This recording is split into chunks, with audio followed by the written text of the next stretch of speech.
Good afternoon. Today is World Hearing Day, 3rd March 2021. As we observe World Hearing Day, we have to remember the theme for this year is Hearing Care for All, Screen, Rehabilitate and Communicate. On this occasion, we are very happy to have the Honorable Health Minister, the Honorable MOS for Health to be amidst us despite their busy schedule. And we are also linked with virtually with many institutes in today's function, sir. Today we will be launching many interesting reports as well as guidebooks during the program, sir. To start with the permission of the Honorable Health Minister, I would like to request Sri Vishal Chauhan, the Joint Secretary, to give the welcome address. Good morning to all. Sir, today is the 3rd March is the World Hearing Day, and it is my proud privilege to welcome Honorable Union Minister, Ministry for Health and Family Welfare, Government of India, Dr. Harshvardhan sir, on the occasion of virtual launch of 6 outreach centers for communication disorders across the country, set up by and mentored by All India Institute for Speech and Hearing, Mysore. Sir, we are very grateful to you for providing time for this program out of your hectic schedule. Sir, it is also my proud privilege to welcome Honorable Minister for State, Health and Family Welfare Ministry, Shri Ashwini Kumar Chaubey sir, on this occasion of virtual launch. I am also to welcome respected Secretary Health and Family Welfare, Shri Rajesh Bhushan sir, who has spared his valuable time for this program during this pandemic crisis and is providing us guidance in implementation of various programs under non-communicable disease pool. I am also to welcome Additional Secretary and Mission Director Vandana Gurnani Madam, who not only giving guidance to All India Institute for Speech and Hearing, but also for National Program for Control and Prevention of Deafness under the NHM. Sir, today we are, besides the 6 outreach center, we are also releasing 2 reports.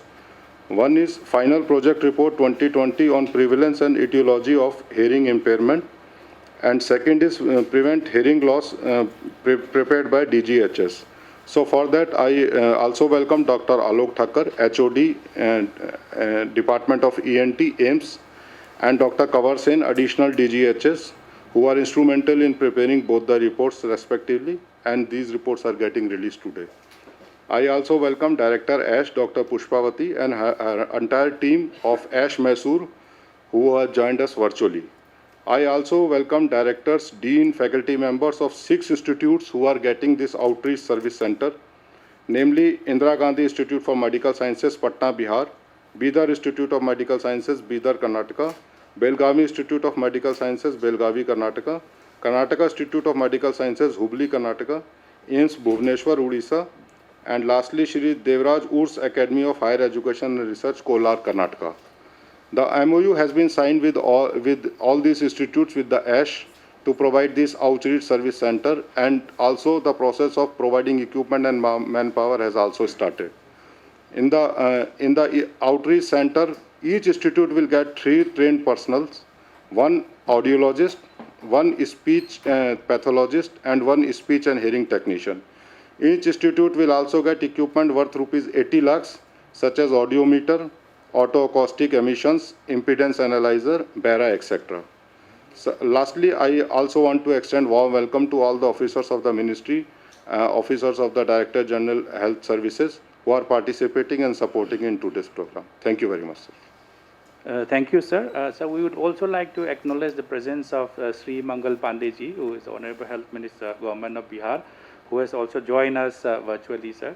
And in order to move forward, sir, we would like introduction of the outreach service centers from Professor M. Pushpavati, Director of AISH, Mysore. Good afternoon, sir.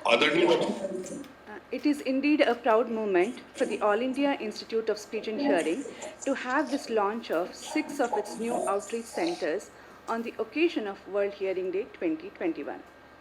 Matching to the theme for World Hearing Day, this year, that is Hearing Care for All, Screen, Rehabilitate, Communicate.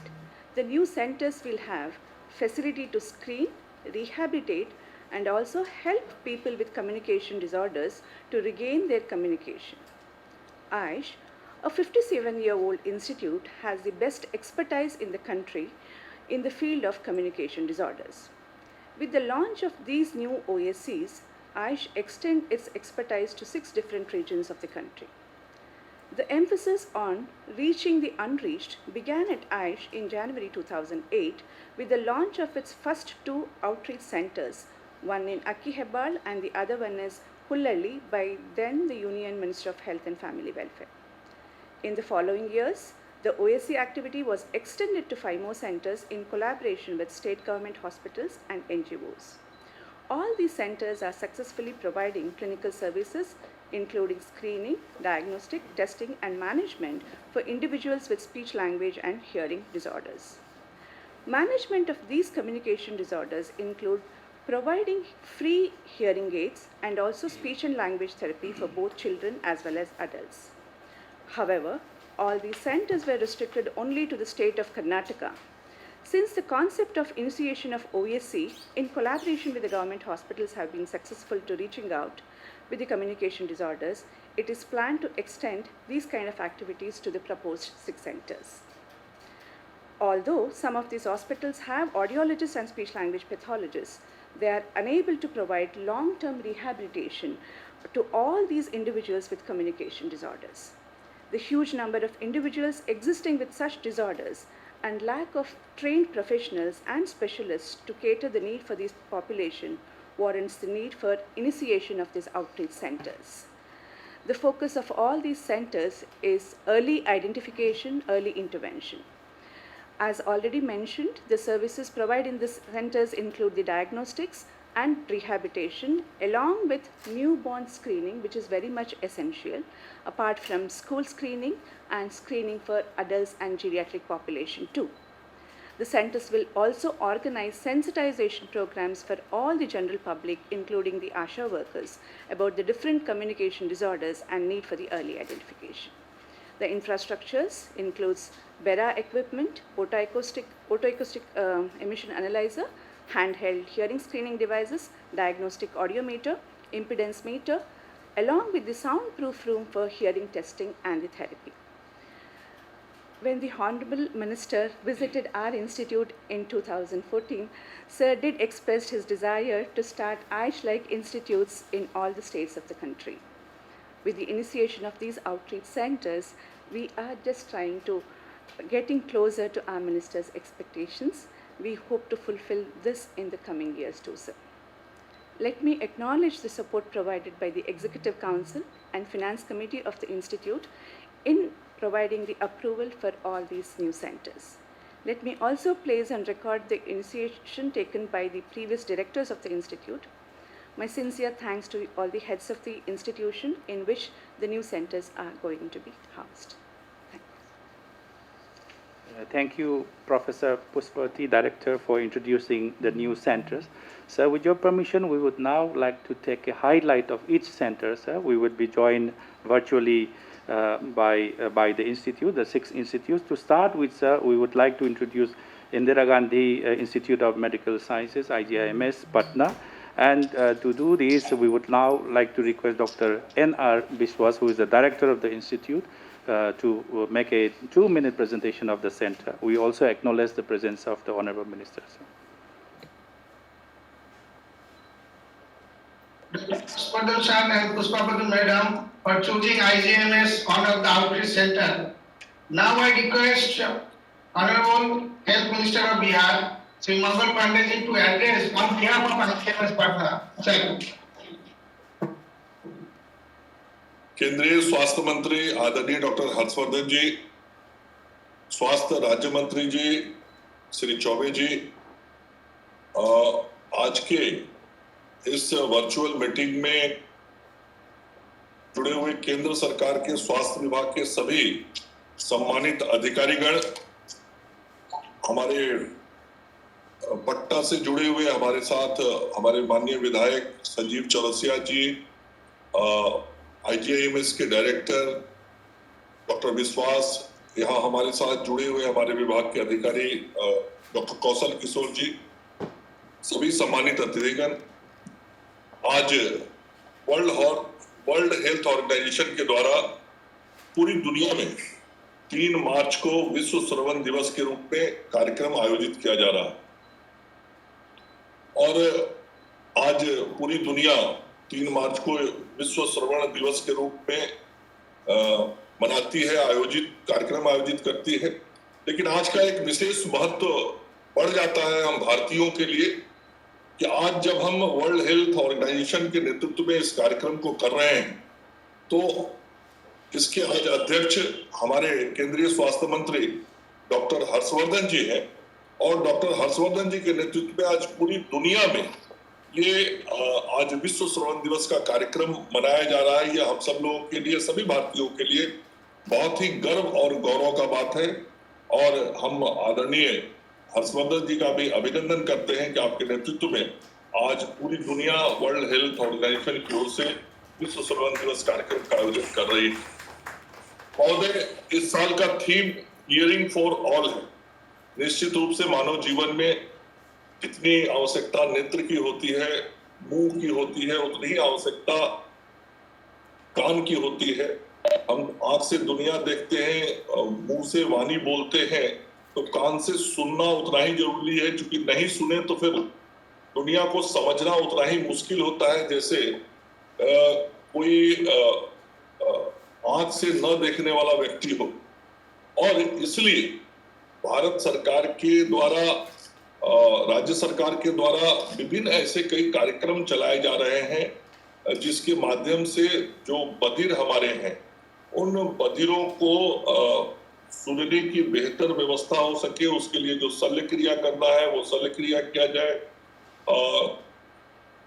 जो भी implant body के अंदर करना है वो equipments हम करते हैं ताकि बच्चे बेहतर तरीके से सुन सके। और हमारे राज्य में मुख्यमंत्री चिकित्सा सहायता योजना के तहत 5 लाख रुपए तक 5 लाख की राशि दी जाती है जिसको कॉक्लियर इम्प्लांट किया जाता है ताकि बधिर बच्चे बेहतर तरीके से सुन सके। तो उसकी व्यवस्था हमारे राज्य में भी है और हम सब लोग लगातार इस बात की कोशिश करते हैं कि यदि किसी को सुनने की कोई कठिनाई परेशानी है तो उसके लिए हम बेहतर प्रबंधन दे सके, बेहतर संस्थान बना सके। और इसी दिशा में मुझे यह कहते हुए खुशी हो रही है कि केंद्रीय स्वास्थ्य मंत्री जी और केंद्रीय स्वास्थ्य मंत्रालय के तहत जो विश्व का सबसे बड़ा स्पीच एंड हियरिंग इंस्टीट्यूट है, all India institute of speech and hearing Mysore, उसके जो निर्देशक हैं उन्होंने IGMS पटना, जिसका मैं स्वयं अध्यक्ष हूं, के प्रांगण में अपना एक्सटेंशन ब्रांच का आज शुभारंभ कर रहे हैं। तो IGMS के अध्यक्ष होने के नाते मुझे इस बात की प्रसन्नता है कि आज से हमारे संस्थान में भी ये इसका एक्सटेंशन सेंटर खुल जाएगा और यहाँ भी जो मैसूर में लोगों को सुविधाएं मिलती हैं उसका एक्सटेंशन ब्रांच होगा, यहाँ लोगों को सुविधाएं मिल सकेंगी। और IGMS संस्थान एक ऐसा संस्थान राज्य में विकसित हो रहा है जहाँ सभी प्रकार की बीमारियों का हम बेहतर से बेहतर इलाज करने की व्यवस्था कर रहे हैं।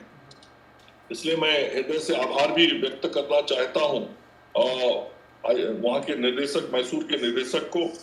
और IGMS पे सभी प्रकार की बेहतर सुविधाएं देने की प्रयास हम सब लोगों के द्वारा की जा रही है।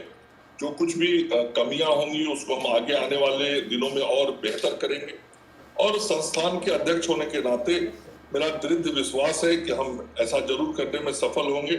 मैं पुनः अपने केंद्रीय नेतृत्व को इसके लिए आभार प्रकट करता हूं तथा इस सेवा से जुड़े सारे व्यक्तियों को भी शुभकामना प्रकट करता हूं और विशेष तौर पे अपने केंद्रीय स्वास्थ्य मंत्री डॉक्टर हर्षवर्धन जी के प्रति आभार व्यक्त करता हुआ अपनी बात समाप्त करता हूं। धन्यवाद।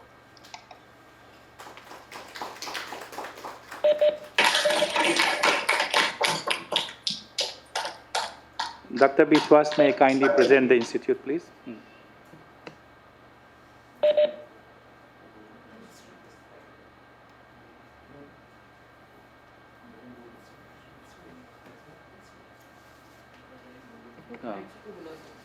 Then next, I would like to request the Bidar Institute of Medical Science, Bidar, Karnataka, to do this. May I request Dr. Rajesh Para, who is the principal, to kindly introduce the center. Sir, is it audible? Yes, please, Sir, please is it carry on. audible? Yes, it's You are audible. audible, please. Yes, thank you, sir. Thank you. Sir, good afternoon to all. I, Dr. Rajesh Paura, Principal, Bidar Institute of Medical Sciences, Bidar, welcome all the dignitaries who have joined virtually on this platform for inaugural program of Outreach Service Center for Communication Disorders. It gives me immense pleasure to introduce our institute, which is situated in the northernmost part of Karnataka state. The launch of Outreach Service Center at our institute will be a boon, not only for the people of this district, but also to the people of adjacent districts of states of Maharashtra and Telangana. It will help in early identification of children with and facilitate us to them for cochlear implantation. Speech therapy facility in this center will also be helpful for patients with speech and language disorders. I am really thankful to Ministry of Health and Family Welfare Government of India as well as Professor Pushpavati, Director of AYUSH Mysore, for selecting BRIMS Bidar as one of the outreach service center of AYUSH and providing the necessary equipments and personnel required for running the center. Thank you all and looking forward to start a fruitful and satisfactory chapter of service to the people of this region. Thank you one and all. Thank you, sir. Now may I request the Belagavi Institute of Medical Science Director, Dr. Binay, please. Dr. Binay, please. Sir, a very warm welcome and a very good afternoon. This virtual meet chaired by the Honorable Health Minister of India. At the outset, sir, we would like to thank the Ministry of Health and Family Welfare and also a special thanks to Dr. Pushpavati for having selected Belgaum Institute of Medical Sciences. Belgaum Institute of Medical Sciences is a bordering area between Maharashtra and Goa. So this outreach center was proposed and established from 2019 itself, but in the entire last year due to the COVID pandemic, we could not do much work, and now we have started our OPD services and the outreach program full-fledged. We are conducting various camps in the adjoining villages and taluka health centers. Thanks to the patronage of All India Institute of Speech and Hearing Mysore, they have provided us with necessary infrastructure, manpower, and they have promised to do the handholding for the next 5 years, starting from now, so that by the end of 5 years, we would be self-sufficient on our own and would be able to extend the services to the poor and needy of this particular region. With these few words, sir, I thank you one and all once again for having given us this opportunity and starting of this facility at Belgaum Institute of Medical Sciences, Belgaum, Karnataka. Thank you, sir.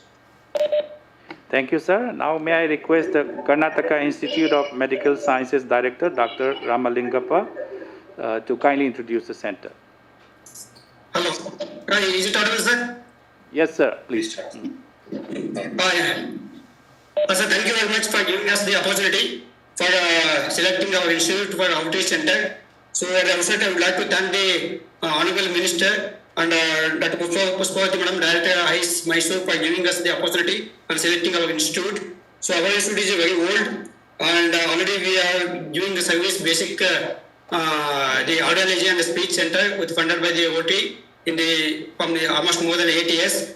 And last 2 months, Madam has visited our center and she has advised and she selected. So every year we are almost screening more than 3,000 patients for communicable disorders and more than 11,000 newborns delivering every year. So it will be very, very useful for all our institute and neighboring 7 districts.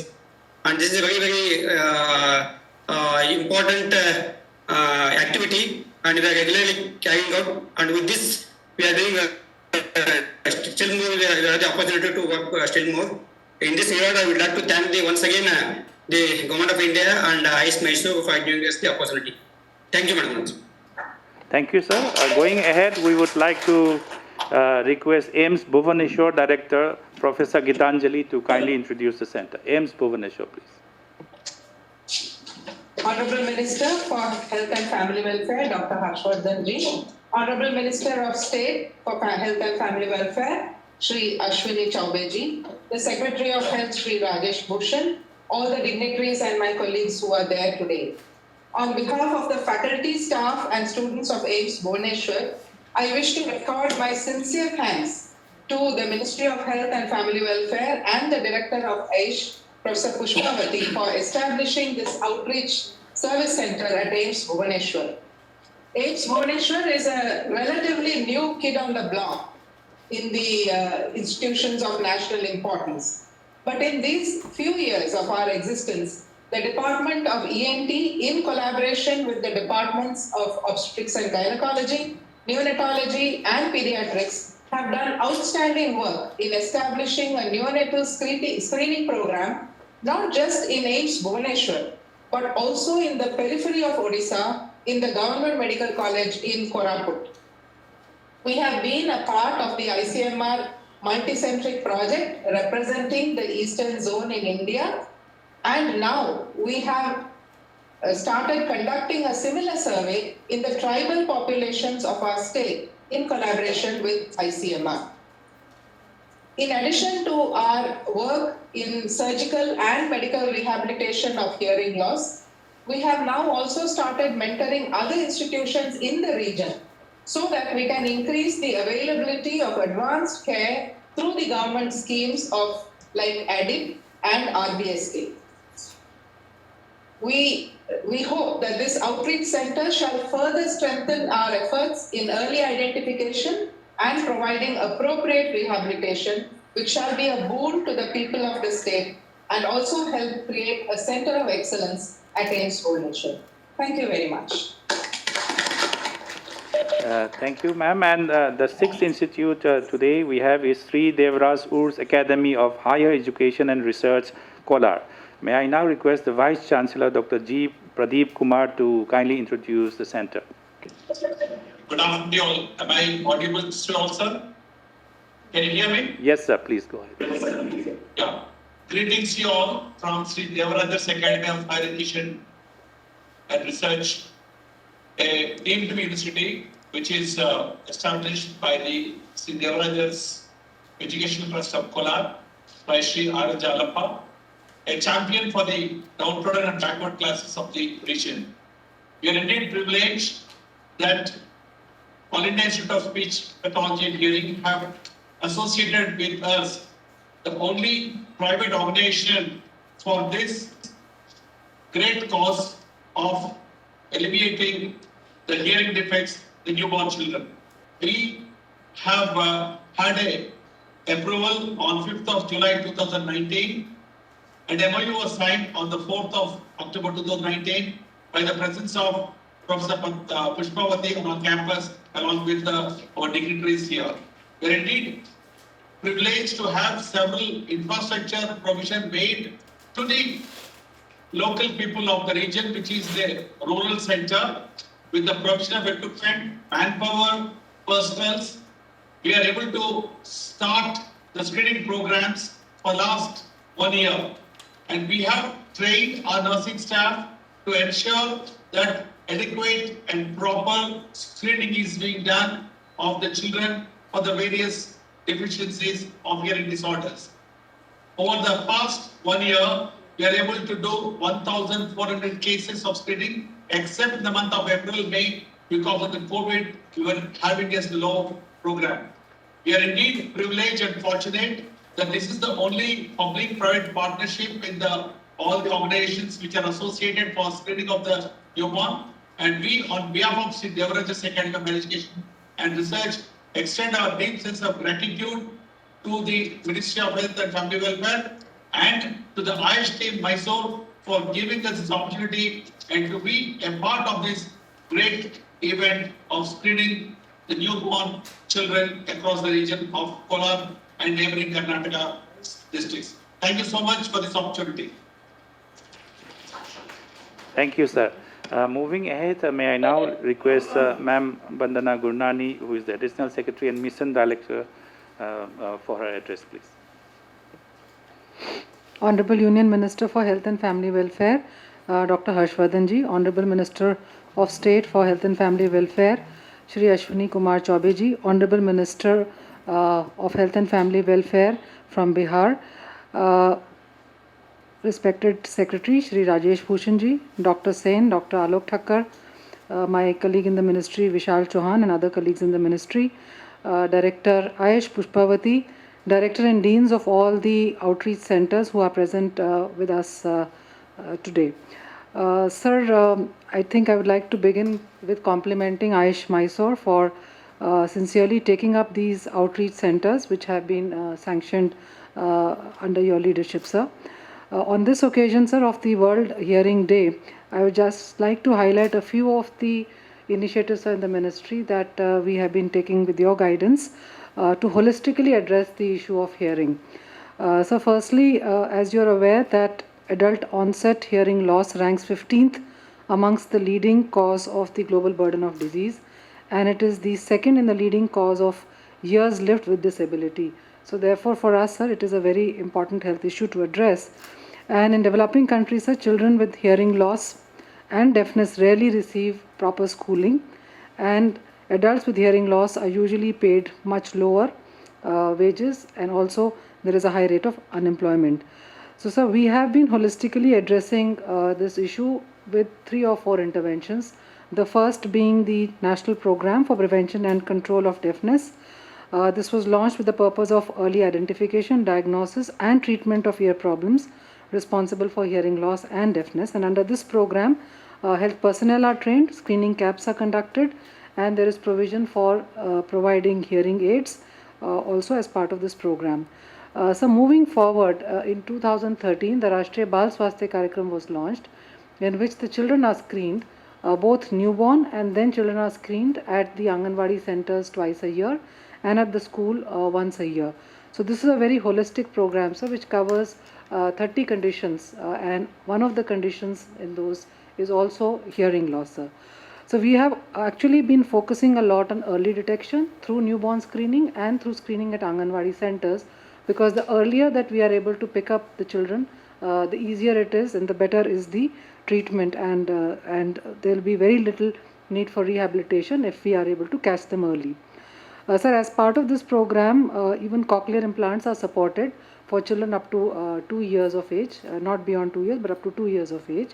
And so centers like these, the outreach centers and Ayush and the speech therapists that we get from these centers, sir, they are very critical in order to address the hearing problems, especially through the district early intervention centers that we have set up under RBSK. So moving forward, under the Ayushman Bharat Health and Wellness Centers, again, sir, there also as part of the package on ENT, the screening for hearing loss is very much integral part of this, sir. You had recently launched the guidelines also for ENT, and this is being taken up across the country in the 60,000 plus health and wellness centers which have already started. So sir, we are in a way holistically looking at prevention as well as treatment through a continuum of care approach, whether through the health and wellness centers, RBSK or the National Program for Deafness. And we would be continuing to do this work, and the outreach centers and the work of Ayush is going to be extremely complementary to this national initiative that we have. Sir, apart from wishing a very successful implementation of this outreach service program, I'd also like to urge all the centers to work very closely with the state governments concerned, sir, because all these other national programs are being implemented right down up to the grassroots level by the state governments, and the entire continuum of care will not be completed unless the grassroots level health and wellness centers and the district hospitals and these outreach centers work closely together, sir.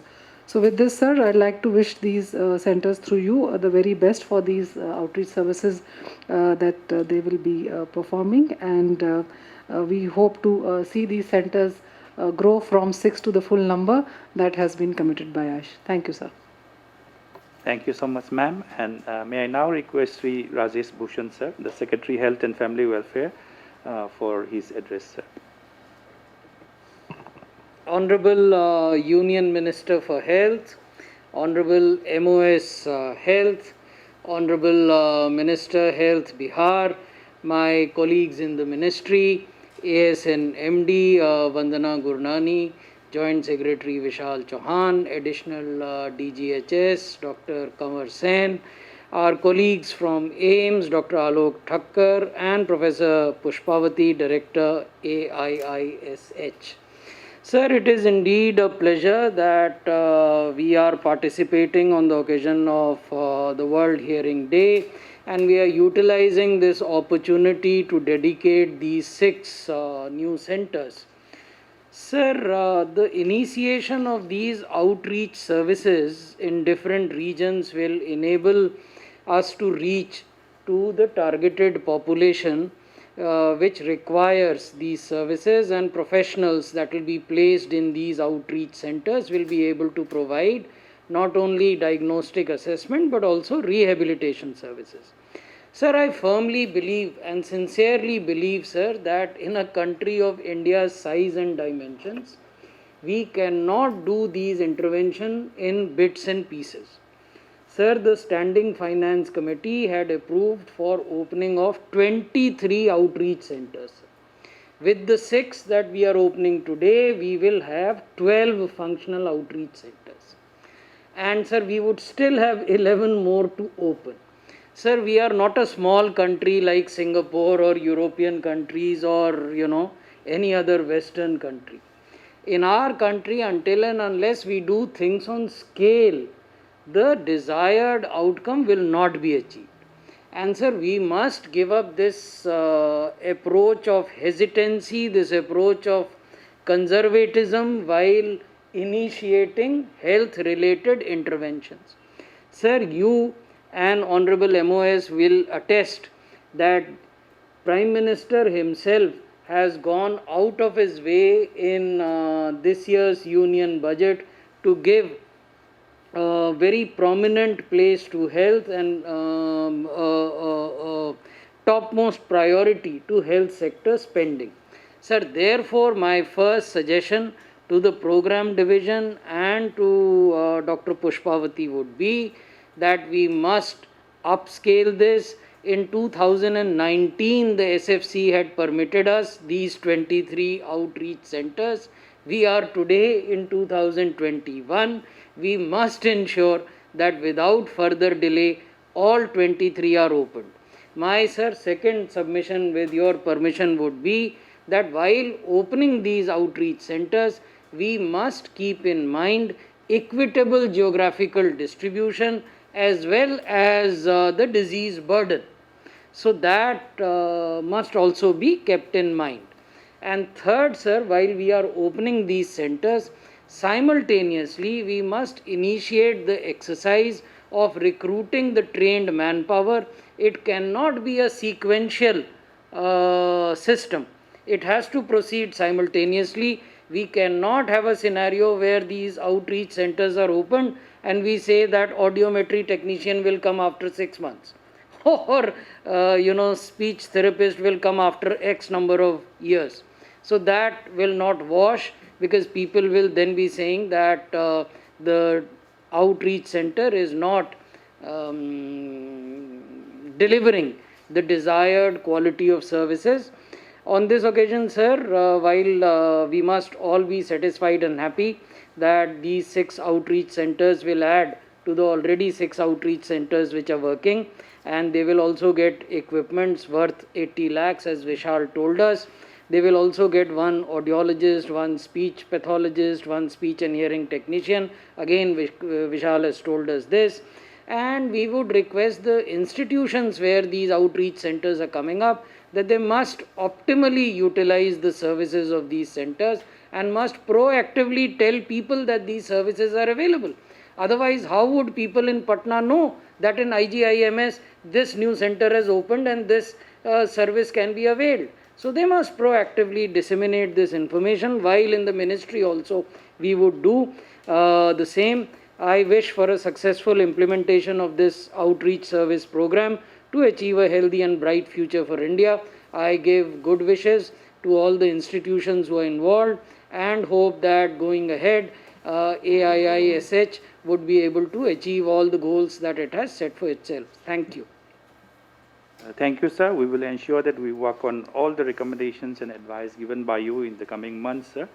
Next, may I have the honor to request Sri Ashwini Kumar Chaubey, Minister of State for Health and Family Welfare, for his address, sir.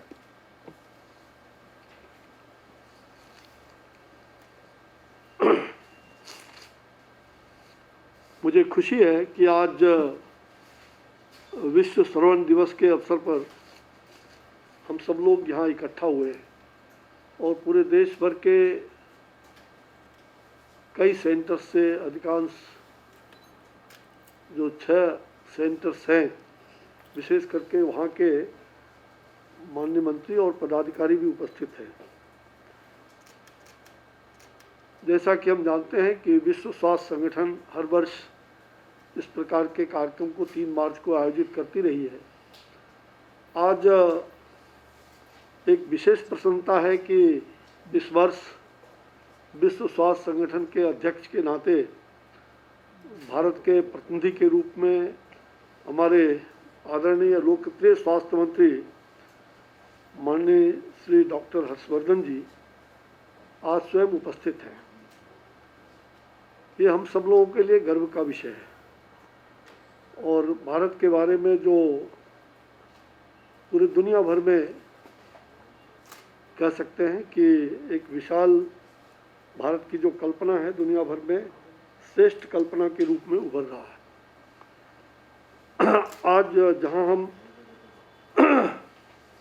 विश्व के अंदर हर एक बीमारियों के बारे में जैसा कि बताया गया है कि हेल्थ फॉर ऑल की बात तो आज दुनिया कर रही है। हमारे यहाँ प्राचीन काल से सर्वे भवन्तु सुखिनः सर्वे सन्तु निरामया सर्वे भद्राणि पश्यन्तु माँ कश्चित् दुःखभाग् भवेत्, सभी सुखी और स्वस्थ रहें।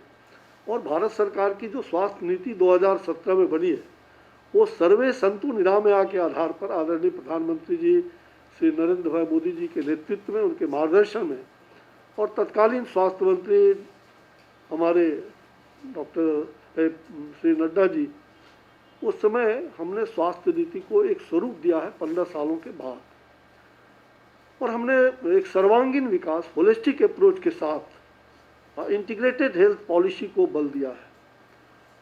साथ ही अभी अच्छी बात हुई हमारे यहाँ पर जो उपस्थित हैं विशेष करके हमारे राजेश जी भूषण, बिहार सरकार के हमारे माननीय मंत्री श्री मंगल पांडे जी और श्रीमती वंदना गुरनानी जी, डॉक्टर सेन, डॉक्टर आलोक ठक्कर जी, पुष्पावती जी और श्री विशाल चौहान और सभी 6 सेंटर्स के जो मैं देख रहा हूँ कि भुवनेश्वर से डॉक्टर गीतांजलि भी निदेशक और कुलपति से लेकर के सभी संस्थान के जो प्रभारी हैं, पदाधिकारी हैं, केंद्र और राज्यों के सभी पदाधिकारीगण, मीडिया के भाइयों, तो मुझे लग रहा है कि आज यह कार्यक्रम जो अखिल भारतीय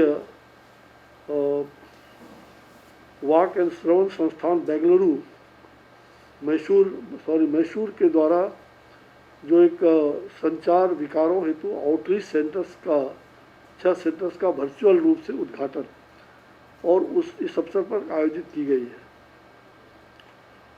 हम जानते हैं कि इस संस्थान का जो उद्देश्य है मुख्य रूप से 1966 में यह स्थापित किया गया था और तब से लेकर के अभी तक केवल संस्थान एकांगी बन के रहा था, लेकिन भारत सरकार ने इस पर गंभीरता से विचार किया पिछले वर्षों में और फिर विचारोपरांत जैसा कि राजेश भूषण जी ने कहा कि 23 सेंटर हमें देश भर में खोल लें। उसमें से 23 सेंटर में से आज 6 सेंटर का हम लोग विधिवत उसका शुभारंभ कर रहे हैं हमारे आदरणीय स्वास्थ्य मंत्री जी के द्वारा। तो मुझे खुशी है कि आज 6 सेंटर का कर रहे हैं। मैं पिछले दिनों 2 साल पहले फरवरी 2019 में मैं उस सेंटर का भ्रमण किया था। वहाँ मैंने बैठकें भी की थी और मैंने रोगियों के साथ वहाँ मुलाकात भी की थी। मुझे आश्चर्य लगा कि इतनी दूर नॉर्थ ईस्ट से भी लोग आए थे, बिहार के भागलपुर से लेके कई जिला के लोग वहाँ पर वो काम कर रहे थे दिखा रहे थे, लोग हमसे मिलने आए और उत्तर प्रदेश वाराणसी कई जगहों के, और मुझे खुशी हुई कि यहाँ आ करके लोग अपने आप को राहत महसूस कर रहे हैं। मुझे उसी समय लगा कि ये इतना अच्छा संस्थान है और इस संस्थान को कहीं न कहीं और व्यापक रूप दिया जाए, और ठीक ही सरकार ने उसके अनुरूप निर्णय लिया। और मैंने उस समय भी पुष्पावती जी आप थी उस समय, मैंने कहा था कि भाई इस संस्थान को थोड़ा आगे भी बढ़ाओ, बिहार के लोग आ रहे हैं, उत्तर प्रदेश के लोग आ रहे हैं, उत्तर भारत के लोग आ रहे हैं, तो इसकी भौगोलिक संरचना होनी चाहिए, जोग्राफिकली हर जगह हम इसको कैसे सेंटर को दे सकें। और उस समय बिहार के लिए एक सेंटर की आवश्यकता मैंने बताया भी था, और वो आज सौभाग्य से बिहार का सेंटर भी आपने दिया है, और साथ साथ 6 अन्य सेंटर्स का भी आज विधिवत उद्घाटन हो रहा है।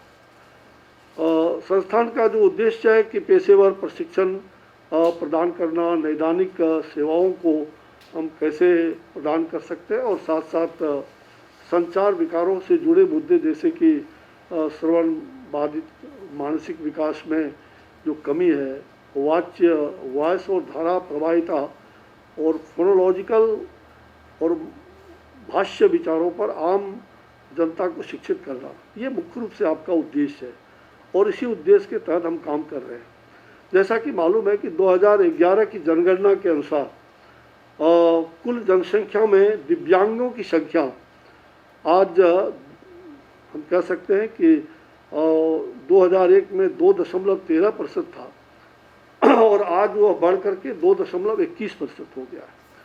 उसका मूल कारण है कि आज मैं देख रहा हूँ कि जगह जगह ऊंची आवाज़ में गाड़ियाँ जब चलती हैं शहर के बीच से भी, तो बड़ी ऊंची आवाज़ हॉर्न बजा करके चलते हैं। हॉस्पिटल का भी उनको ध्यान नहीं रहता, अस्पतालों का भी ध्यान नहीं रहता, स्कूलों का ध्यान नहीं रहता।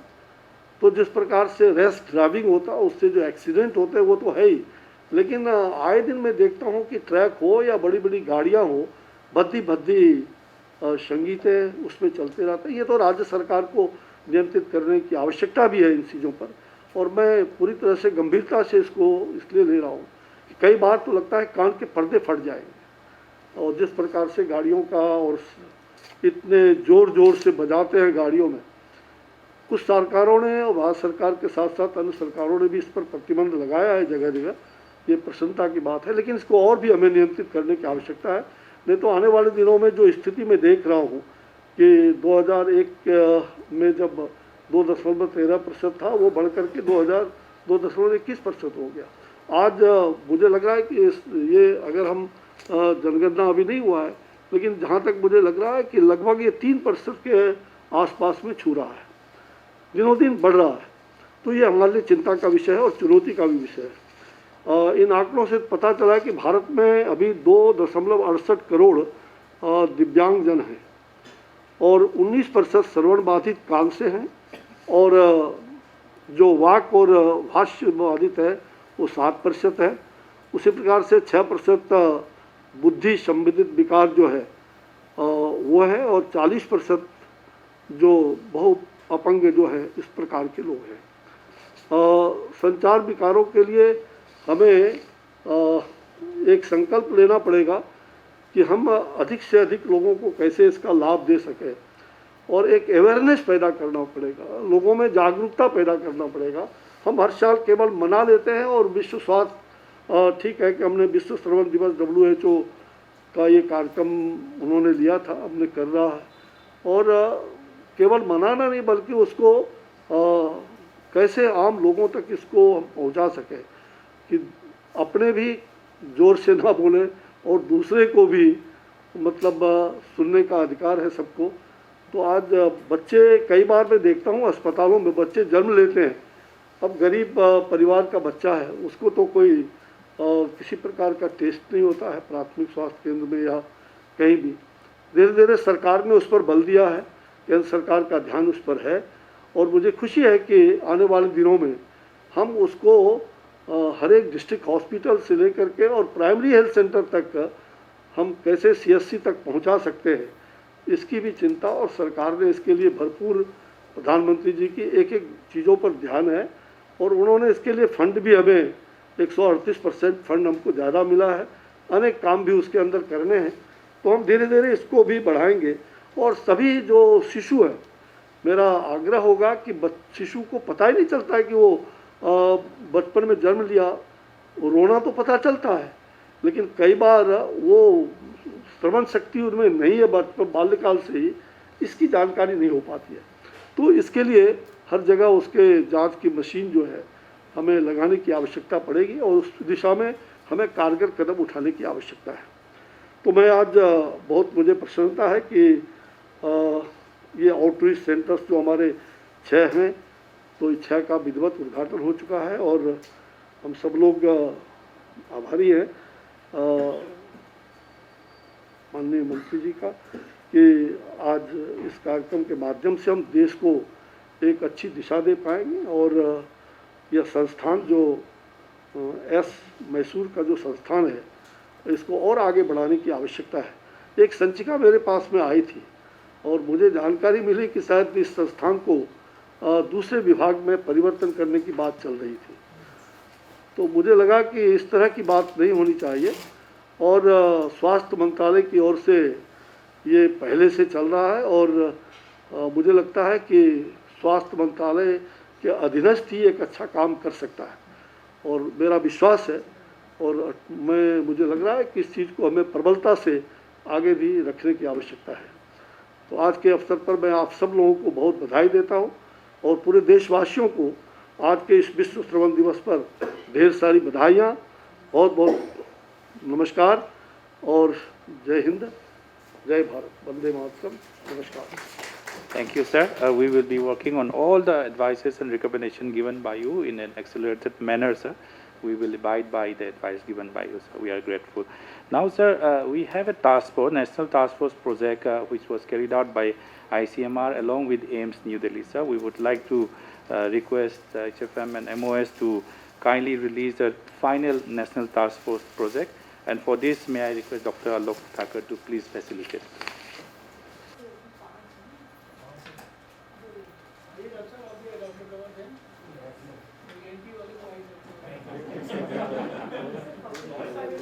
विशाल sir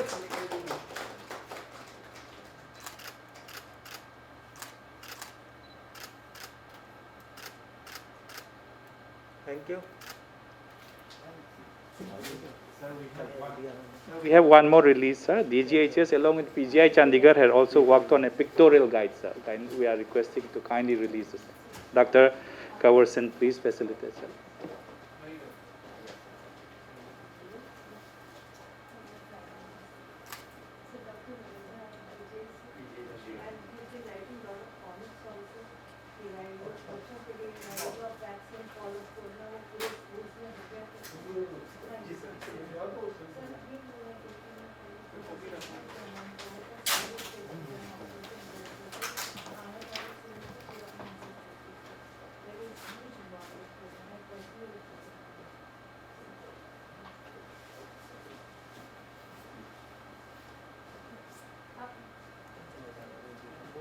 Chauhan sir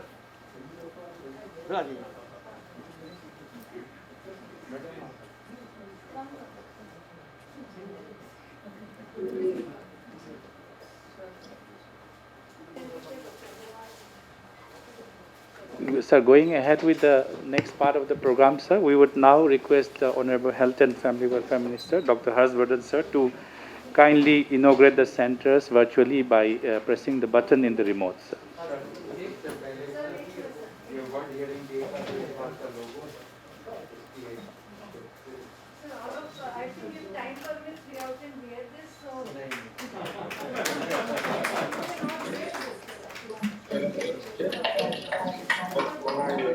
sir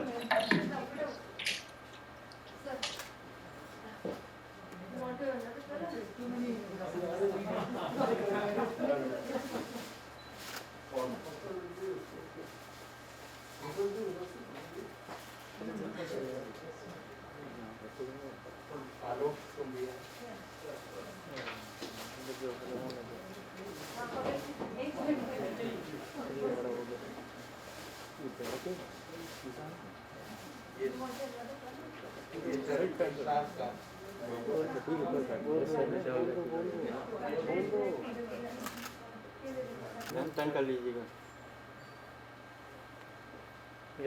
yes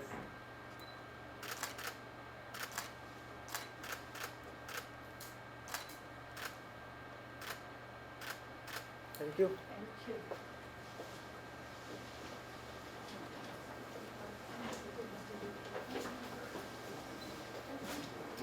So may I now request to kindly inaugurate the centers by pressing the button on the remotes.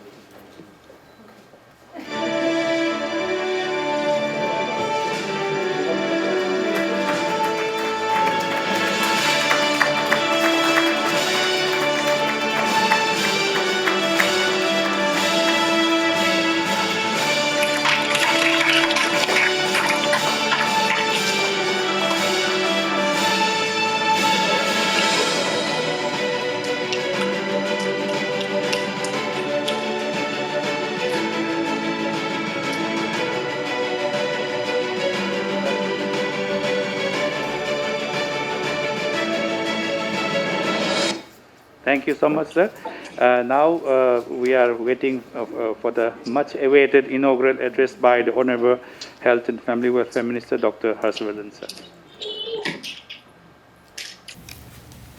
Bharat सरकार में मेरे सहयोगी श्री अश्विनी कुमार चौबे जी,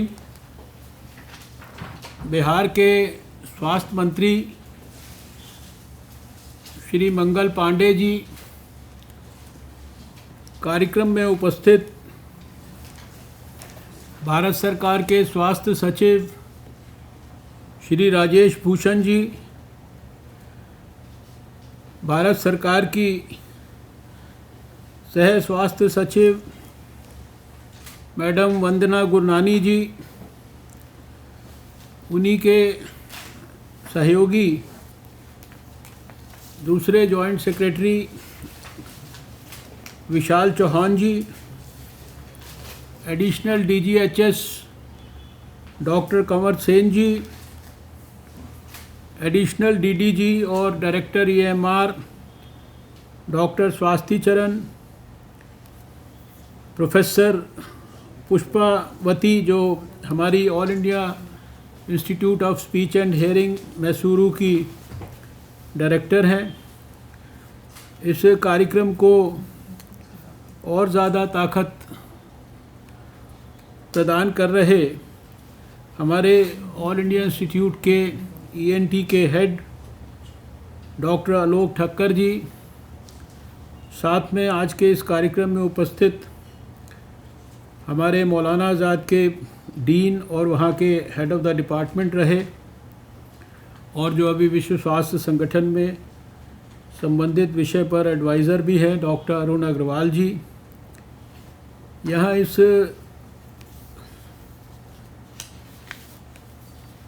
कॉन्फ्रेंस हॉल में मेरे साथ और भी बहुत सारे अधिकारी हैं, PGI चंडीगढ़ के, डायरेक्टरेट के, ICMR के, और सारे देश में जो विशेषकर 6 हमारे ये नए सेंटर्स आज प्रारंभ हुए हैं।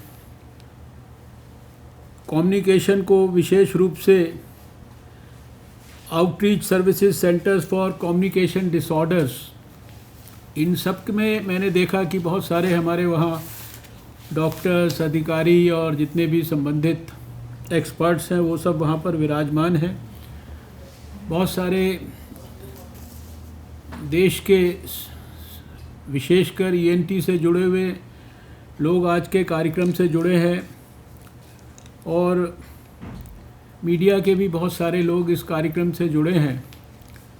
मैं हृदय की गहराइयों से आप सबको आज वर्ल्ड हेयरिंग डे के इस अवसर पर बहुत बहुत धन्यवाद भी करता हूं और बहुत ढेर सारी बधाई भी देना चाहता हूं। व्यक्तिगत तौर पर मेरे लिए ये एक बहुत ही महत्वपूर्ण दिन है और बहुत ही संतोष का दिन है। आज से लगभग 40 साल से भी ज़्यादा, मैं कहूँ तो एग्जैक्टली 41 साल पहले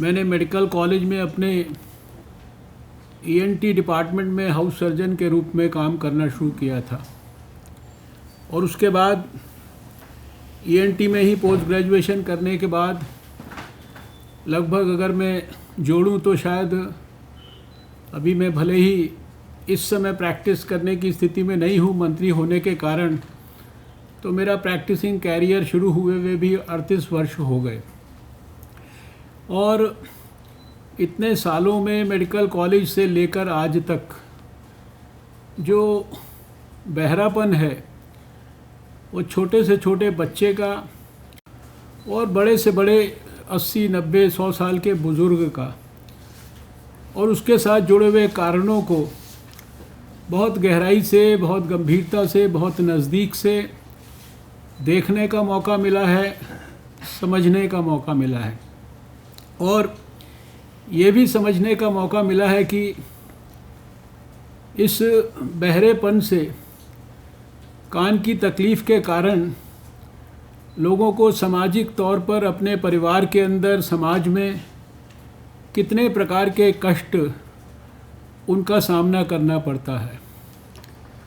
घर में जब बुज़ुर्ग लोग उम्र के कारण होने वाले बहरेपन का शिकार हो जाते हैं, उसको प्रेस्बाइक्यूसिस जो बोलते हैं, सेंसरी न्यूरल हेयरिंग लॉस होता है, तो जब वो कुछ उनसे कोई बात करता है उनको सुनने में, समझने में दिक्कत होती है और जो बड़ी उम्र का जो बहरापन होता है उसमें जो टेक्निकल लोग हैं वो जानते हैं कि उसमें स्पीच रिसेप्शन भी कमज़ोर हो जाता है और स्पीच का डिस्क्रिमिनेशन की पावर भी कम हो जाती है। तो बड़े बुज़ुर्गों के कान में आवाज़ पड़ रही होती है, उनको समझ में नहीं आती है और उसके कारण वो बार बार रिपीट करते हैं दूसरे आदमियों के साथ, बच्चों के साथ, अपने पोतों के साथ, अपनी पोतियों के साथ, लेकिन क्योंकि उनको कान में आवाज़ पड़ती है समझ में नहीं आता। लेकिन जवान बच्चों को भी, घर में बहुओं को भी ये नहीं समझ में आता है कि ये इनको, वो समझते हैं कि ये जानबूझ के हमको परेशान कर रहे हैं और उसके कारण फिर थोड़े दिन के बाद परिवारों में ये स्थिति देखने को आती है कि लोग जो है अपने बुज़ुर्गों से बात करना बंद कर देते हैं। मैंने तो व्यक्तिगत तौर पर स्वास्थ्य मंत्री होते हुए किसी सरकार की योजना से नहीं, लेकिन हर महीने में अपनी कंस्टिट्यूंसी के अंदर पिछले 7 साल से लगातार और बिना किसी सरकार की सपोर्ट के हम ऐसे कैंप्स बुज़ुर्गों के लिए आयोजित करते हैं जहां उनका हेयरिंग टेस्ट करके उनको निःशुल्क हेयरिंग एड और उनको चश्मे जो है प्रदान करते हैं, क्योंकि ये चश्मे वाला भी जो विषय है ऐसा है कि इसमें भी जो रिफ्रैक्टिव एरर्स होते हैं ये चश्मे से ठीक होते हैं 1 मिनट के अंदर, लेकिन लोग समझते हैं कि हमको इसके कारण जो है ये हमारी को दिखना बंद हो गया। कैटरेक्ट के कारण भी यही सब होता है, वो सब दूसरी बातें हैं। लेकिन बुज़ुर्गों के अंदर भी तकलीफ़ देखी है और बच्चों के अंदर भी देखा है। जब बच्चों के थोड़ा सा ज़ुकाम होता है, बच्चे का कान बहना शुरू हो जाता है। हिंदुस्तान में क्या, दुनिया में WHO कहता है कि 2% बच्चों को कान की जो बहने वाली बीमारी है ओटाइटिस मीडिया वो होती है और संसार में बहुत सारे लोग, भारत में तो उसको नॉर्मल समझते हैं कान का बहना ये कोई नॉर्मल चीज़ है, ये अच्छी चीज़ है। ज़ुकाम होता है तो लोग समझते हैं कि ज़ुकाम जो है वो नाक के रास्ते से निकल रहा है, इसलिए कोई इसमें अब नॉर्मल बात नहीं है।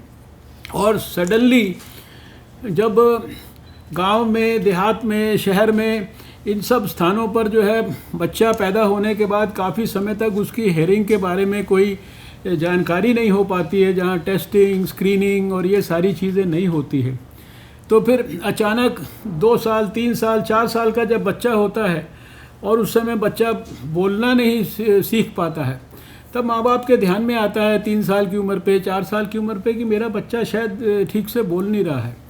और ख़ासकर जो पहला बच्चा पैदा होता है उसके बारे में तो इतनी जानकारी भी माँ बाप को उतनी एक्सपीरियंस नहीं होता है और फिर उस समय फिर वो भागा दौड़ी शुरू करते हैं, डॉक्टर के पास जाना शुरू करते हैं और उस समय फिर जब पहुंचते हैं तो पता लगता है कि वास्तव जो बोल नहीं पा रहा है वो इसलिए नहीं बोल पा रहा है क्योंकि वो सुन नहीं पा रहा है।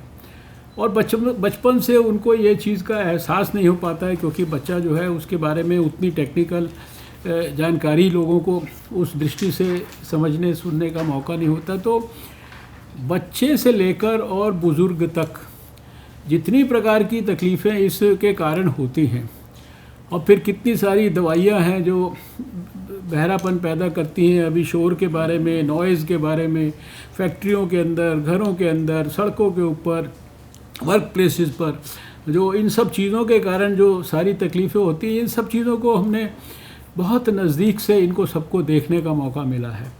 और ये क्योंकि एक ENT सर्जन होने के नाते ये सारा कुछ देखने का मौका मिला था, तो दिल्ली में स्वास्थ्य मंत्री रहते हुए जब हम लोगों ने बहुत सारे तरह तरह के कार्यक्रम शुरू किए, जिनको जन आंदोलन बनाया, मातृ सुरक्षा अभियान शुरू किया, एक एक दिन में 600 जगह पर हम लोग व्यवस्था दिल्ली में क्रिएट करते थे। एक एक दिन में 50-50 हज़ार गर्भवती महिलाएं उस इंसानों पे आती थी। एक एक दिन में हम लोग कैटरेक्ट फ्री दिल्ली का कैंपेन करते थे, उसमें हज़ारों लोग आते थे। जब उन्हीं इसी तरह से कोई मीज़ल्स के लिए, इम्यूनाइजेशन के लिए, कैंसर के लिए, पोलियो के लिए, ये सारे कैंपेन्स हम लोगों ने किए। उसी श्रृंखला में शायद दुनिया का सबसे पहला इस हेयरिंग लॉस को जज करने के लिए, इसको ठीक करने के लिए हम लोगों ने दिल्ली के अंदर जो 97-98 में श्रवण शक्ति अभियान लॉन्च किया था, first time in the whole world, जिसको कि WHO ने भी उस समय अप्रिशिएट किया था कि this is probably the first initiative in the whole world. और डॉक्टर अरुण अग्रवाल जैसे डॉक्टर ठक्कर तो शायद उस समय काफ़ी यंगिश होंगे, इसलिए मुझे उनके बारे में इतना पता नहीं, लेकिन डॉक्टर संतोष कक्कड़ जैसे लोग जो ऑल इंडिया इंस्टीट्यूट के हेड रहे, और ऐसे बहुत सारे सब लोग जुड़े बड़े बड़े उस अभियान में दिल्ली से लेकर और सारे NCR से लेकर और इधर की तरफ अगर हम जाएं तो मेरठ और मुजफ्फरनगर तक, और दूर दूर इतने डिस्टेंस के अंदर जितने ENT सर्जन्स थे, जितने ऑडियोलॉजिस्ट थे, जितने स्पीच थेरेपिस्ट थे, वो सरकारी थे, प्राइवेट सेक्टर में थे, वो गंगाराम अस्पताल में थे, वो अपोलो में थे, जहाँ भी थे, everybody came on the one single platform. और सैकड़ों जगह पर हम लोगों ने दिल्ली में व्यवस्थाएं की, और उन व्यवस्थाओं के अंदर हज़ारों की तादाद में हमारे बुज़ुर्ग लोग आए, यंग भी कई बच्चे वगैरह को टेस्ट कराने के लिए लोग आ गए, और उसके माध्यम से हज़ारों लोगों का जो डेफनेस है उसको हम लोगों ने उसका आकलन किया। और बाद में उसको आकलन करने के बाद पहली बार एक बहुत बड़ा कार्यक्रम किया था। उस कार्यक्रम में आज भी मुझको याद है कि हमारे राष्ट्रीय बहुत ही हमारे जिसे कहते हैं कि जिनकी हम लोग बहुत इज्जत करते थे, ऐसे नेता कुशाभाऊ ठाकरे जो हमारे राष्ट्रीय अध्यक्ष भी रहे, उन्होंने उस कार्यक्रम में, क्योंकि थोड़ा बुज़ुर्ग भी थे, हमने उनको उस कार्यक्रम में बुलाकर वो हेयरिंग एड्स जो है गवर्नमेंट की, और उसके बाद से इसका एक लगातार ये आंदोलन के रूप में विकसित हुआ। और मुझे खुशी है कि बाद में हम लोग उसको कंटिन्यूसली परस्यू करते रहे कि ये कार्यक्रम और बड़ा होना चाहिए, लेकिन 2006 के अंदर भारत सरकार ने भी एक बड़ा कार्यक्रम इसके प्रिवेंशन के लिए भारत में लॉन्च किया। डिस्ट्रिक्ट लेवल तक लगभग आज जो है 590 से ज़्यादा डिस्ट्रिक्ट्स में 80% देश में वो कार्यक्रम चल रहा है। और अभी खासकर जो गाइडलाइंस अभी हमने पिछले ही समय में इशू किया, मैं पिछले सप्ताह 2-3 दिन नागालैंड और मणिपुर में रहा, और नागालैंड जैसे जगह पे बहुत डिस्टेंट इलाके में मैं एक रूरल जो हेल्थ एंड वेलनेस सेंटर पे गया, एक urban health and wellness centre पे गया, और ऐसे ही मैं मणिपुर में एक हेल्थ एंड वेलनेस सेंटर पे जाके 3 स्थानों पर मैंने जाके बहुत गहराई से वहाँ अध्ययन किया, समझा, वहाँ कम्युनिटी के लोगों से बातचीत की, डॉक्टरों से बात की, सब किया। तो मुझे ज़मीन पर जाकर इसका जो हेल्थ एंड वेलनेस सेंटर है इसका कितना उपयोग है, प्रिवेंटिव जो हम स्ट्रैटेजीज़ नॉन कम्युनिकेबल डिजीज़ के लिए कर रहे हैं, उसमें हेयरिंग लॉस को भी एसेस करने के लिए जो नई हमने गाइडलाइंस इत्यादि बनाई हैं, ये कितना बड़ा रेवोल्यूशनरी जो है हमारे भारत में चेंज आने वाला है। और मैंने पूरी रिपोर्ट तो नहीं पढ़ी, लेकिन इसके जो प्रमुख अंश हैं उनको भी समझने की कोशिश की थी। तो बहुत इसमें भी बहुत जो अभी ये जो डॉक्टर ठक्कर साहब ने रिपोर्ट रिलीज़ कराई है, 90,000 से ज़्यादा लोगों के बारे में स्क्रीनिंग हुआ है, बड़े टेक्नोलॉजिकली एकदम साइंटिफिक तरीके से असेसमेंट हुआ है वो स्क्रीनिंग, और 6 स्थानों पर हुआ है। उसके सारे डाटा को कंपाइल किया गया है और उसमें फिर जो जिसे कहते हैं लगभग यूनिलेटरल या बायलेटरल जो है इस प्रकार का जो है टोटल हेयरिंग लॉस, उसका प्रतिशत जो है वो साधारण प्रतिशत नहीं 9% तक जो है उसमें लगभग 9 और 10 के बीच में इतना, और इवन थोड़ा सा भी जो पार्शली हेयरिंग डिसेबिलिटी कर रहा है वो भी 2-3% है। तो ये, और सबसे बड़ी एक और बड़ी इम्पोर्टेंट मुझे जो मेरे पसंद की चीज़ मुझे मिली, क्योंकि मैंने ज़िंदगी भर जो है टोबैको के ख़िलाफ़ अभियान चलाया है, टोबैको के ख़िलाफ़ कानून बनाए हैं। देश का सबसे पहला कानून जो है Delhi prohibition of smoking and non smoker से हेल्थ प्रोटेक्शन एक्ट बनाया था, जिसके बारे में सुप्रीम कोर्ट ने बाद में कहा ऐसा एक्ट सारे देश में बनना चाहिए। तो इस रिपोर्ट में मैंने देखा कि जो बहरापन होता है बड़े लोगों के अंदर भी, प्रेस्बाइक्यूसिस वगैरह होती है, उसका लिंक खाली ये शोर शराबे से तो और एजिंग से तो है ही है, लेकिन स्मोकलेस टोबैको से और जो है ये स्मोकिंग करने से भी है। साधारणतः लोगों को ये धारणा है कि स्मोकिंग करना मतलब लंग का कैंसर होना, तंबाकू खाना मतलब मुंह का कैंसर होना, लेकिन एक हम लोग तो अपनी प्रैक्टिस में लोगों को जनरली बोलते थे सिगरेट बंद करो, तंबाकू बंद करो, शराब बंद करो, लेकिन ये पहली बार किसी एक रिपोर्ट में मैंने भारत की रिपोर्ट में ये चीज़ देखी कि 90,000 लोगों के ऊपर जो एक तरह से सारी की सारी चीज़ें हुई हैं उसमें कि ये सारी चीज़ें बड़ी इम्पॉर्टेंट हैं।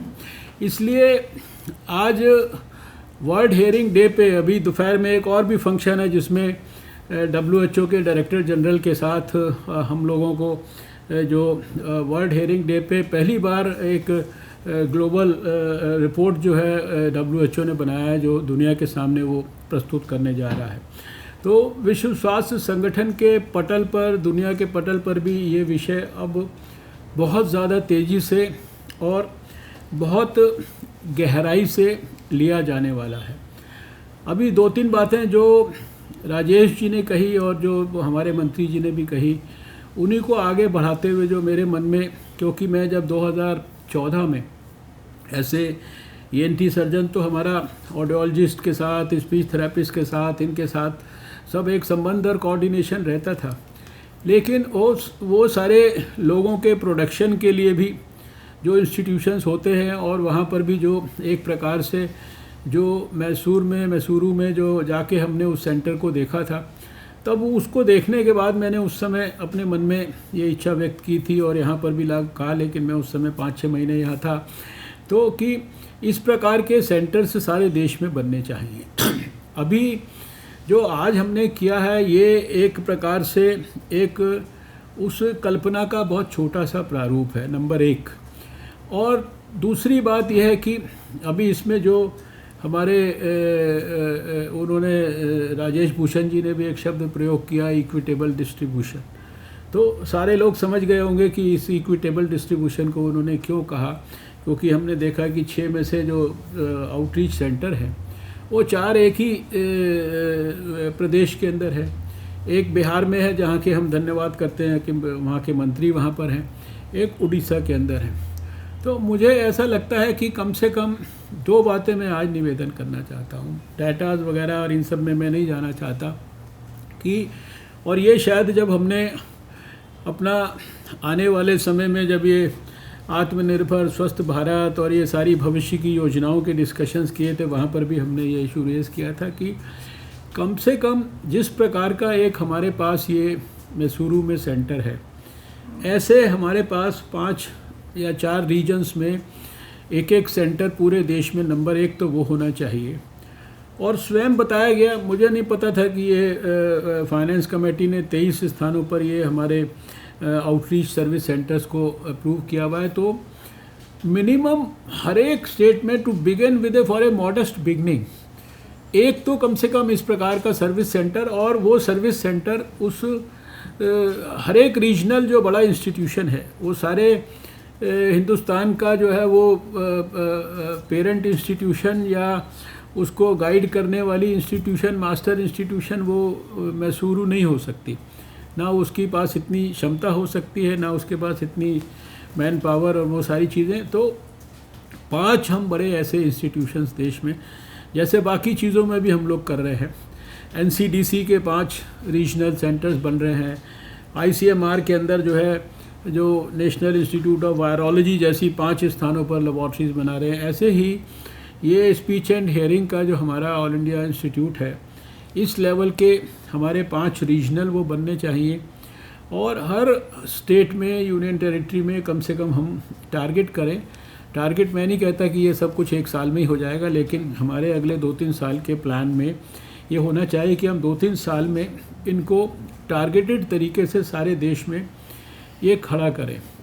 यहाँ पर इस कमरे में मेरे को मिला के और मेरे को अगर हटा दें तो भी यहाँ पे 3 तो ENT सर्जन यहाँ बैठे हैं, डॉक्टर अरुण अग्रवाल और डॉक्टर कंवर सेन और ये डॉक्टर ठक्कर। मैं सेक्रेटरी साहब को कहूँगा कि इन तीनों को इन्वॉल्व करके और भी डिस्कस करके एक टीम बना के, एक तो ये जो बात है ये कैसे इम्प्लीमेंट होगी, और दूसरा जो हमारा देखिए हमारे वेदों में भी कहा गया है, एक तो जीवेत शरद शतम, तो 100 वर्ष तक जिंदा रहने के लिए भी कहा गया है। ये भी कहा गया है कि शृणुयाम शरदः नमः, मतलब कि हम 100 साल तक सुनते भी ठीक से रहें।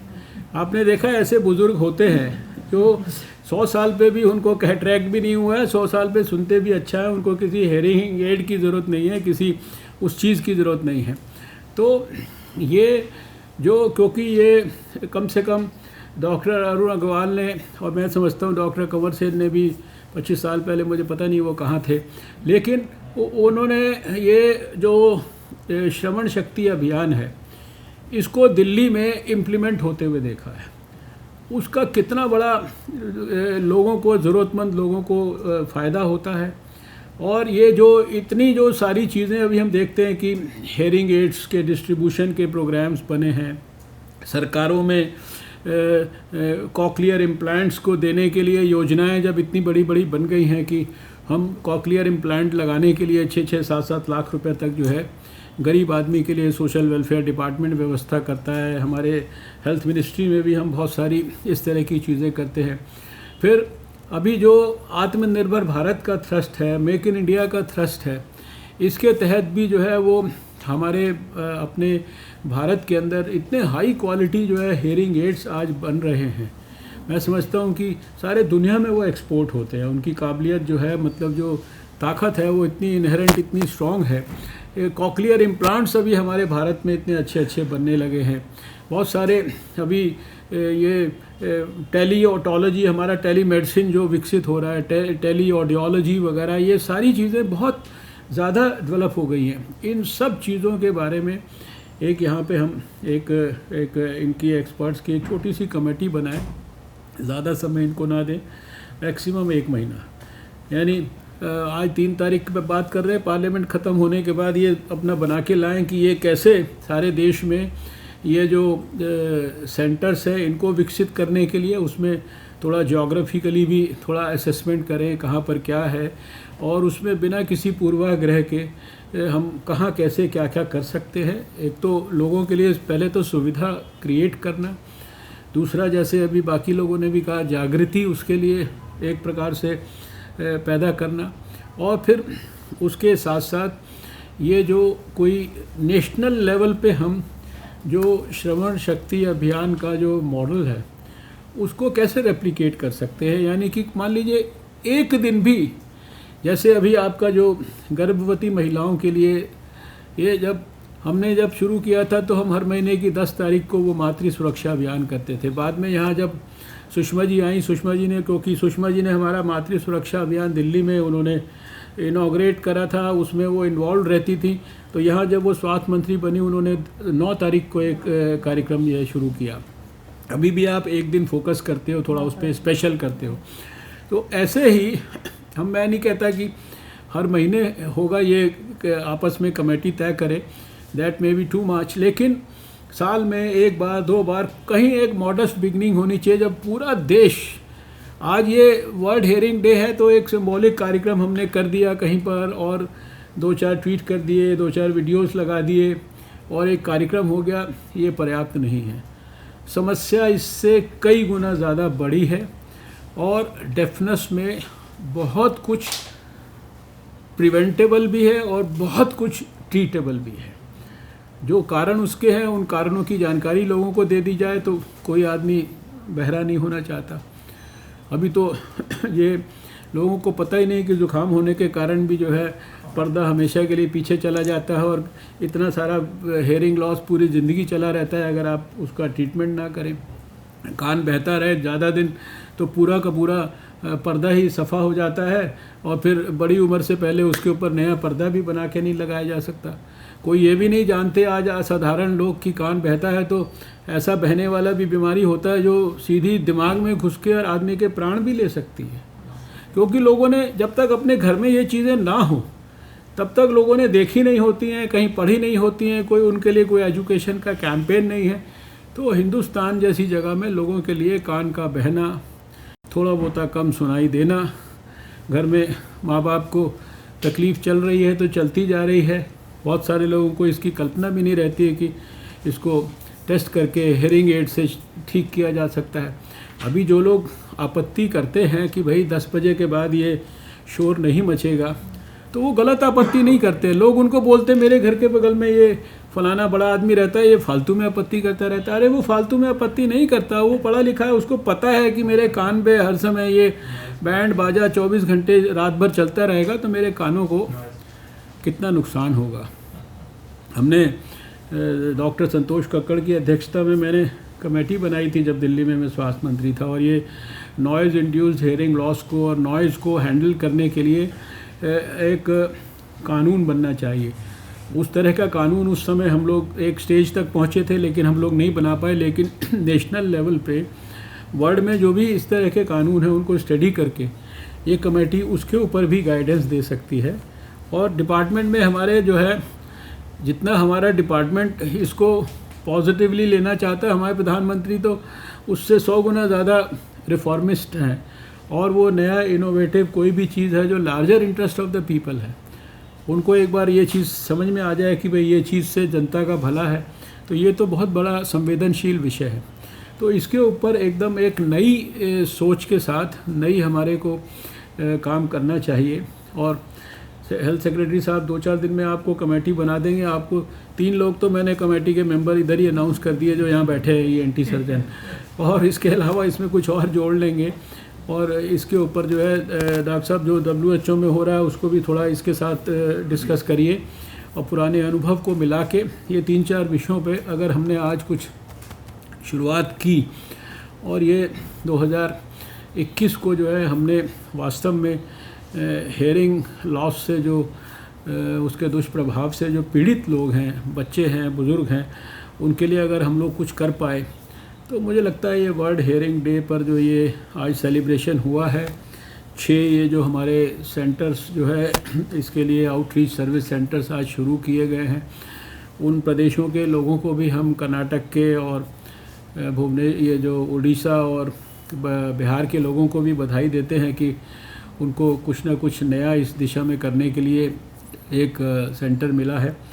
और सब जगह पर जैसा बताया गया कि लेटेस्ट जो है इक्विपमेंट्स और ये सब मिलेंगे। ये सारे इक्विपमेंट्स 40 साल पहले बहुत सारी चीज़ें, ये बैरा टेस्ट जो है वो मेडिकल कॉलेज में भी नहीं होता था, और आज जो है बच्चे को पैदा होते ही बच्चे के लिए वो सब फैसिलिटीज़ हैं कि उसको हम उसी समय असेस कर सकते हैं कि भाई ये इसको बहरापन तो नहीं है। और अभी भी हमें ये एक आंदोलन के रूप में विकसित करना चाहिए कि हर बच्चा 1 महीने तक तो हर हालत में उसका टेस्ट हो जाना चाहिए, और 1 महीने में टेस्ट में कुछ हमें डाउटफुल लग रहा है तो 3 महीने पे उसकी ऑडियोलॉजी हो जानी चाहिए, और 6 महीने तक हर हालत में उसका कोई ना कोई जो इंटरवेंशन करना है वो जिस भी प्रकार के डिवाइस से करना है, ट्रीटमेंट से करना है, मेडिसिन से करना है, सर्जरी से करना है, वो सारा कुछ हो जाना चाहिए। तो इस लक्ष्य को, इस स्वप्न को अपने हाथ में, आँख में, दिमाग में रख के हम आज यहाँ से नई ऊर्जा और नए संकल्प के साथ जाएंगे तो ये कार्यक्रम हमारा वास्तव में सफल माना जाएगा। तो मैं आप सब ने बहुत इसके लिए मेहनत की है सभी को, और डॉक्टर अपना पुष्पावती जी को बधाई है कि आपका सेंटर है वो अभी तो न्यूक्लियस की तरह उसके इर्द गिर्द जो है बहुत सारी बातें हो रही हैं यहाँ पे मीटिंग में। ये जो आपने नए डेवलप किए हैं आउटरीच सर्विस सेंटर, इनको भी देखिए कि यहाँ वास्तव में लोगों का लाभ हो और जल्दी से जल्दी इनमें इक्विप होने की व्यवस्था हो। और जो बात राजेश भूषण जी ने कही वो बहुत महत्वपूर्ण बात थी कि सारी चीज़ें साथ साथ चलनी चाहिए। यद्यपि जो ऑडियोलॉजिस्ट वगैरह की जो ट्रेनिंग आज भारत में होती है वो ग्लोबली शायद सबसे बड़ी कोई ट्रेनिंग अगर कोई करता है तो वो भारत करता है, ये ऑन रिकॉर्ड है, ये विश्व स्वास्थ्य संगठन का कहना है, ये मेरा कहना नहीं है। लेकिन इन सब चीज़ों में सिंक्रोनिसिटी हो, सब कुछ सिंक्रोनाइज करके और ऐसे किया जाए कि सब चीज़ और प्रभावी ढंग से हो सके, इसकी बहुत आवश्यकता है। तो चलिए, बहुत बहुत आपका सबका धन्यवाद। नमस्कार, जय हिंद।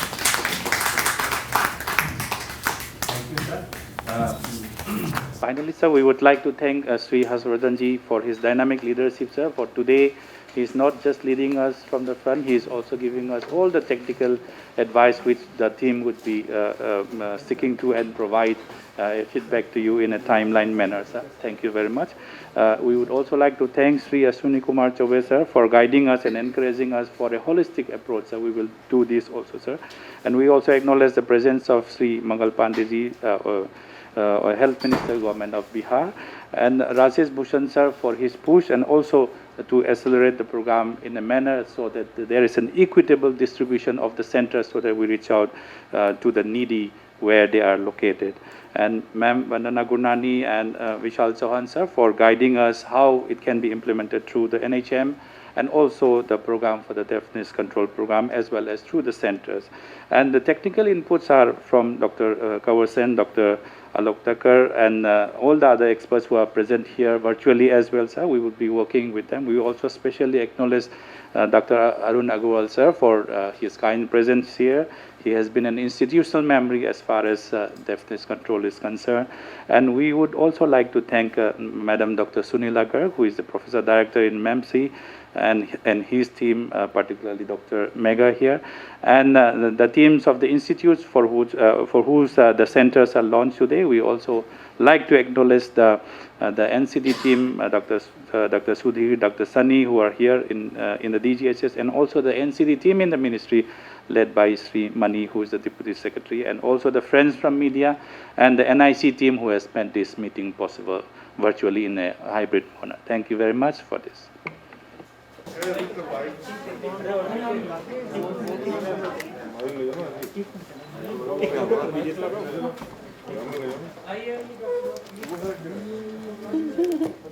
फोटो भेजिए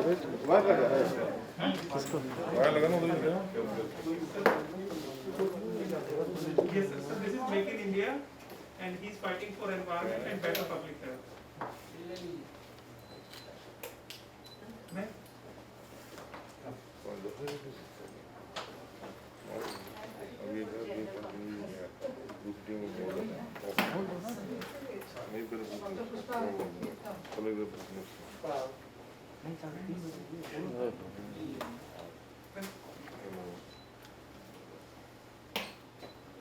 Good, ma'am.